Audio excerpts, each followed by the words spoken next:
Parma po vazhdon kërkimet për të përforcuar repartin ofensiv në prag të sezonit të ri në Serie A dhe sipas raportimeve nga Parma Gazette, klubi duket se po has vështirësi për të finalizuar transferimin e Pio Espositos.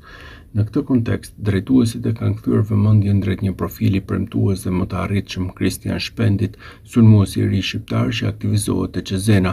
22 vjeçari është një nga talentet më të spikatura të mpresit të ri dhe ka lënë gjurmë në sezonin e fundit në Serie B, ku ka kontribuar ndjeshëm në suksesin e Cesenës, duke shfaqur instinkt të fortë goli, lëvizshmëri dhe teknik. Vlera e tij në treg është rritur dhe interesimi nga klubet e rangut të lartë nuk ka munguar. Parma e sheh Spendin si një investim për të tashmen dhe për të ardhmen, një lojtar që mund të përshtatet lehtësisht me stilin e lojës së ekipit dhe që mund të zhvillohet më tej në drejtimin e stafit teknik. Megjithëse bisedimet nuk janë ende në fazë të avancuar, interesimi i Parmës është konkret dhe mbetet për të parë nëse Cesena do të jetë e gatshme të negociojë për kartonin e lojtarit.